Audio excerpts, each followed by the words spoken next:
Hayden. I'm Chainsaw. Griff Callahan. And we are Sin for Sin. Alright.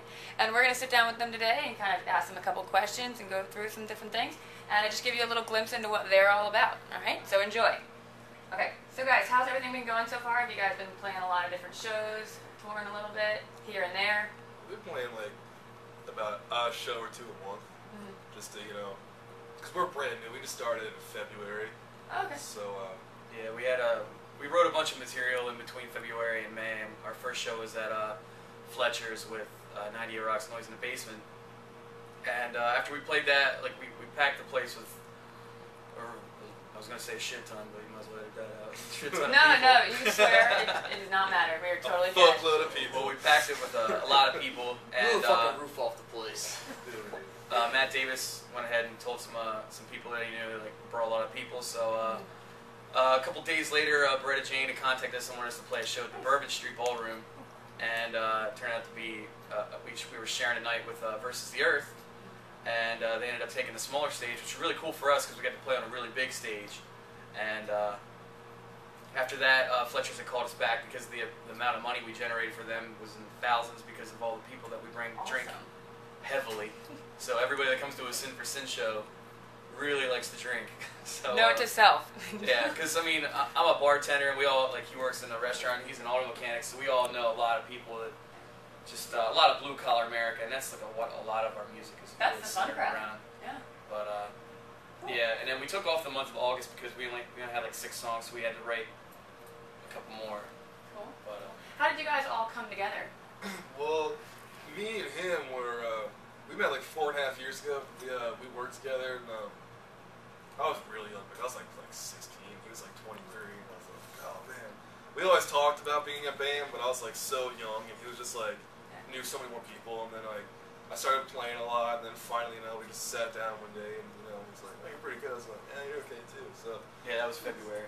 And then we just kept bullshitting for a while. We're just like, you know, oh, I know this guy's like, yeah, you know, got a lot going on. Then finally, we just said, "Fuck it, let's just do it." Yeah, and then we moved in together, and yeah, we moved into an apartment together. Nice. How's that going? We don't live together. We're not dating. There's nothing like that. No homo. I needed a place to go, and I ended up moving out of the city from Hampton back in Owens Mills and needed another roommate. He was like last fit because this other girl that was living with us bailed out because she's a mama's girl. So I just graduated high school. I know where to go. yeah, his parents threw him out. But we met Griff through another guy that we used to know who was also in another band, and he introduced us to him. And then when I met Griff, all he wanted to do was shoot guns and. First time I met him, he's like, "Don't be scared." Just pulls out his gun out of his pocket. Don't be scared. Yeah, first time. That's a way to say hi to somebody. Quite the impression, I'd say. Did So, that go over well? It's just fun. He just seems like your whole bit. So Well enough. never owned a gun in my life before, and this guy is getting guns. Jeez. I'm still here. Yeah, there you go. Yeah. So how do you feel that your reception in the Baltimore music scene has gone? It's fucking awesome. Yeah? Surprisingly well. Yeah, very well actually. We How's show that? up, we're ready to play panty dropping rock and roll, Nice. blue collar America. Cool. That's ready to just fucking rock out. Yeah. Not much bullshit about my girlfriend broke up with me, all that kind of shit. We're here to rock out. Sex, drugs, and rock and roll. That's it. Old school. I like it. We do a lot of work to promote too, so Yeah. like we're always constantly when we're like whether we would be at work or we're outside of work or we're at another show, Yeah. we're always telling people, handing out flyers. We spend a lot of money investing into ourselves. A lot of people like when they play their shows and get paid their money, they blow all their money on booze and bar tabs. So Yeah. try to have a little bit of management. That's why we hired a manager to keep us all in line, so we don't act like a bunch of fucking retards. So what is your promotional process? Like, what do you guys do? Well, I tell chicks I'm gonna bang them, and then they buy tickets from me, and that's exactly how it works. That works? You laugh, but it's Effective? It's true. Very It's effective. very true. Perfect. So, Perfect. I don't know what these guys do, but No, just Do you guys have any interesting stories that have come up from any shows that you've played so far? yeah. Griff was so drunk he forgot a whole song once. The last show we fucking played, we were going into it, and he starts out with this intro riff that just like goes into the song, and I come on the drums. And he starts playing something, and like he looks back at me, I'm like, "What the fuck are you doing?" He's like, "I don't know," and he keeps going. I'm like, "Shit." So like Alright, so I'm playing this random drum riff. So we created a riff that kind of And matched the song we wrote. We had to make up an entire song on the spot, and like it was also like twice as fast as the usual song. So Yeah. like instead of going like, I was like, shit. So we're something straight out of Dewey Cox when they invented the fucking punk rock with the whole like. And nobody's heard the song. Nobody's heard the song before, so everybody's like, okay. And like afterwards, we're just like.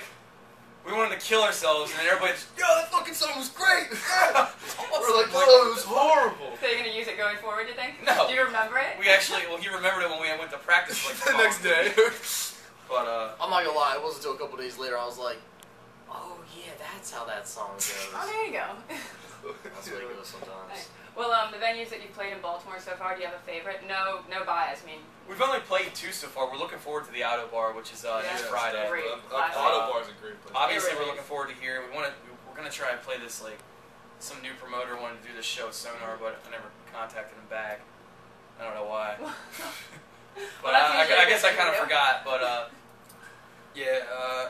Fletcher's was really nice. It's really small. I really like playing Bourbon Street though because of the big stage, and we could all really run around. I like playing Fletcher's because the sound system is so great. Like you go to places you really can't hear. Like I'm a drummer, so like you know the way they mic up the drums, you can hear everything on the drum set is just really nice. And like sometimes when he wails too hard, it like echoes and just sounds really cool, and you can just hear every detail.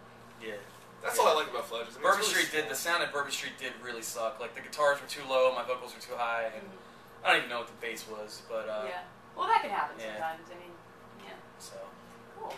But we just added another member to the band. I should throw his name in there. His name's Vox Louderman. Cool. We had a stand-in bass player for a while. It was like a mutual friend of ours. Like we knew he wasn't really playing bass. We just had a bunch of shows scheduled, and we had no bass player. We're like, dude, we'll teach you these few songs, play 2 shows. It's also important to mention our bass player. He finally got his gig, and he went out to Hollywood to pursue his career as a stuntman. Yeah. Really? Yeah, no I'm bullshit? No. Whoa. So he can go ahead and do that, but.